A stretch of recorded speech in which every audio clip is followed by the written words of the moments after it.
सुप्रभात बच्चों, मैं डॉक्टर सविता टांक, सहायक आचार्य हिंदी। आज मैं कक्षा बीए पार्ट थर्ड के लिए पेपर प्रथम में, जो कि हमारा आधुनिक काव्य संचयन का है, उसके अंतर्गत मैं नई कविता के बारे में बता रही थी। इससे जो पूर्व मेरे व्याख्यान थे, नई कविता की परिभाषा, नई कविता का नामकरण, नई कविता का स्वरूप के बारे में बता चुकी हूँ। अब मैं नई कविता के प्रमुख कवि और उनकी रचनाओं के संबंध में बात कर रही थी, जिसमें मैं प्रमुख कवि अज्ञे, धर्मवीर भारती, नरेश मेहता, इनके बारे में मैं बता चुकी हूँ आपको। आज हम शमशेर बहादुर सिंह के बारे में जानेंगे। शमशेर जी हिंदी के प्रयोगवादी कवि हैं। बौद्धिक स्तर पर उन पर मार्क्स के द्वंद्वात्मक भौतिकवाद का गहरा प्रभाव पड़ा है। अनुभवों से वे रूमानी तथा संस्कारों से व्यक्तिवादी हैं। शमशेर जी की कला पर पाश्चात्य साहित्य के प्रतीकवाद, अति यथार्थवाद तथा बिंबवाद का गहन प्रभाव देखने को मिलता है। उनकी दृष्टि में कला का संघर्ष सामाजिक संघर्ष से अलग कोई चीज़ नहीं है। विजय देव नारायण शाही ने उनके विषय में कहा है, तात्विक दृष्टि से शमशेर की काव्य अनुभूति सौंदर्य की अनुभूति है। शमशेर जी की प्रवृत्ति सदा ही वस्तुपरकता को उसके शुद्ध और मार्मिक रूप को ग्रहण करने की रही है।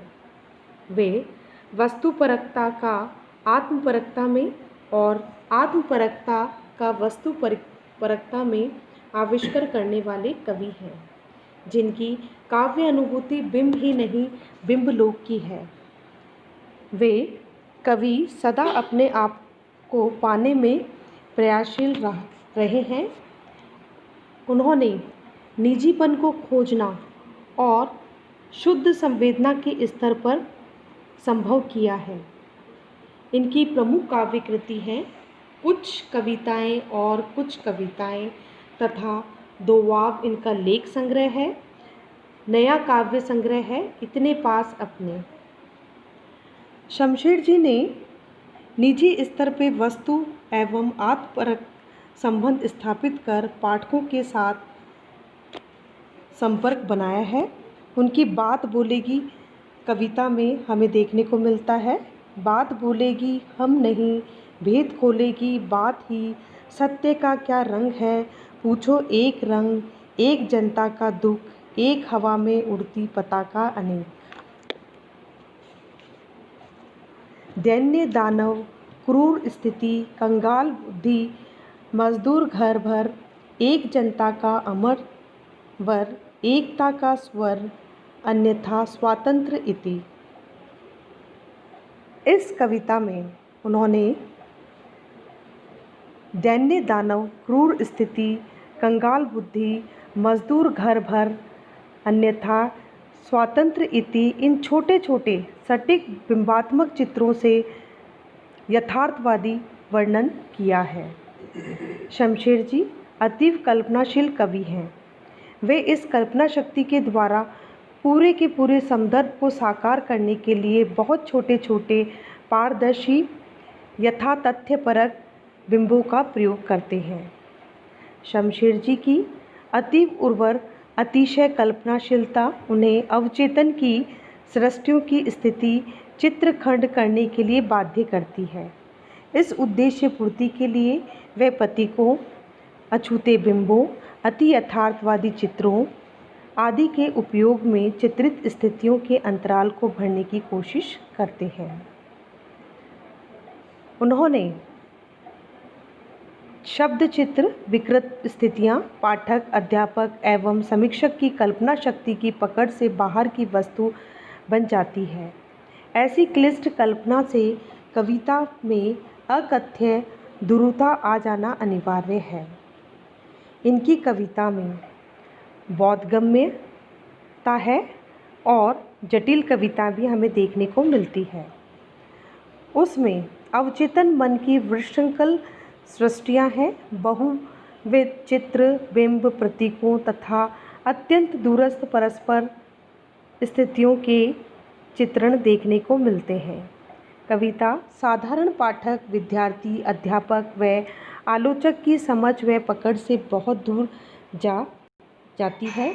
इसके कारण वे अवचेतन के अतिशय भूल भुलैया में चित्र प्रस्तुत करते हैं। इससे पाठक कवि के साथ तादात्म्य स्थापना की प्रक्रिया में अपने आप को असफल पाता है। वह दूरस्थ स्थितियों के व्यापक अंतराल के साथ तादात्म्य स्थापना की दिशा में असमर्थ हो जाता है। अतः शमशेर जी की कविता में कुछ लिखना एक चुनौती है, आलोचक और अध्यापक दोनों के लिए। भले ही कुछ विद्वान समीक्षकों ने शमशेर जी की कविता को कवि कहा है, संभवतः इस कथन में इनका अभिप्राय यह होगा कि कवि हृदय संपन्न मनीषी वर्ग भी अपने आप को बहु अधिक शमशेर को समझने में असमर्थ पाता है। अगले जो हमारे कवि हैं वह हैं रघुवीर साहनी के बारे में मैं आप लोगों को बताना चाहूँगी बच्चों। रघुवीर जी का जन्म लखनऊ में हुआ। वहीं पर उन्होंने अंग्रेजी साहित्य में एमए उत्तीर्ण किया। उन्होंने प्रतीक, वाग और कल्पना के संपादक मंडल में कार्य किया। तत्पश्चात कुछ समय के लिए वह आकाशवाणी से जुड़े रहे। उन्होंने नव भारत टाइम्स के विशेष संवाददाता के रूप में भी कार्य किया। इसके बाद उन्होंने दिनमान में अनेक उच्च पदों पर कार्यरत थे। इनके 2 काव्य संग्रह प्रकाशित हो चुके हैं, जिनमें सीढ़ियों पर धूप में तथा आत्महत्या के विरुद्ध इनकी कविता का संकलन दूसरे सप्तक में देखने को मिलता है, जिसमें इनकी काव्य कला के संबंध में अंकित वक्तव्य दर्शनीय है। अपनी कला के प्रति विशेष सहज रघुवीर साहनी का प्रयत्न रहा है। सामाजिक यथार्थ के प्रति अधिक से अधिक जागरूकता इन्होंने अपनी कविताओं के माध्यम से व्यक्त की है। सच कहा जाए तो सामाजिक यथार्थ के प्रति विशिष्ट सहजता, पैनी व्यंग्यात्मकता तथा सटीक सुगठित भाषाई सहजता आधुनिक हिंदी साहित्य में रघुवीर साहनी की विशेष पहचान बनाती है। इनके साहित्य की एक और पहचान है भाषाई रोमांस से बिल्कुल अलगाव।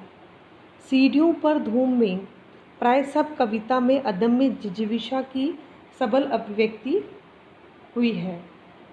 जिंदगी के अंतिम दिनों में काम करते हुए बाप कांपती साइकिलों पर भीड़ से रास्ता निकाल कर ले जाते हैं, तब मेरी देखती हुई आंखें प्रार्थना करती है और जब वापस आती है अपने शरीर में, तब दे दिया जा चुका होता हूँ।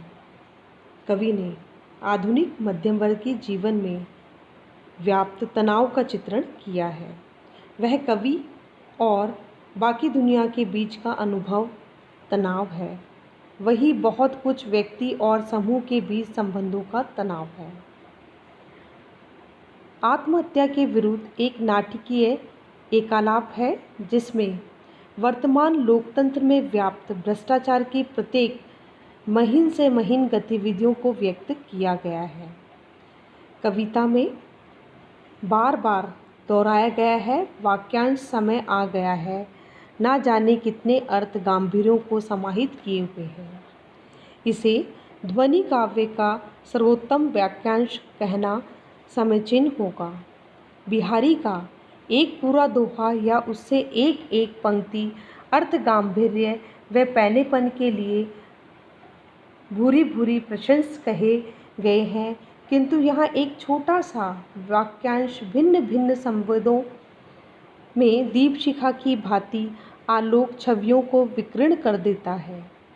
संपादक, विचारक, पदयुक्त, न्यायाधीश, प्रधानमंत्री व अन्य अनेक पात्रों के संदर्भ में यह वाक्यांश अपना अपना रंग दिखाता है।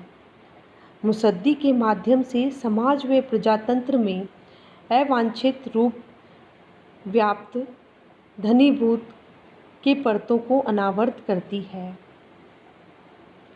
दर्द खैराती अस्पताल में डॉक्टर ने कहा, वह मेरा काम नहीं, वह मुसद्दी है, वही भेजता है मुझे लिख कर इच्छा, अच्छा करो। तुम बीमार हो, तुमसे उसे खुश नहीं किया होगा, अब तुम बीमार हो तो उसे खुश करो, कुछ करो। आत्महत्या के विरुद्ध के संबंध में डॉक्टर नामवर सिंह लिखते हैं कि आत्महत्या के विरुद्ध की लय के मंत्रणा नहीं बल्कि आवेग में हाँफते हुए स्वर की त्वरा है। इसलिए एक वाक्य दूसरे वाक्य के अंदर घुसा हुआ है, तीसरे वाक्य को आगे धक्का देता सा प्रतीक होता है। लय का यह प्रभाव कविता की इन पंक्तियों में अर्थ में जुड़ा हुआ है। इस प्रकार रचनात्मकता, सघनता और काव्य अनुभूति की गहन विरल उनकी कविताओं में देखने को मिलता है। ठीक है बच्चों, आज हमने 2 कवियों के बारे में पढ़ा है, जिसमें शमशेर बहादुर सिंह और रघुवीर सहाय के बारे में हमने जाना है, जो कि नई कविता के प्रमुख कवि माने गए हैं। अगली कक्षा में जो मेरा व्याख्यान होगा उसमें विजय देव नारायण शाही, कुंवर नारायण और गिरजा कुमार माथुर, इनके बारे में मैं आपको जानकारी दूंगी। धन्यवाद।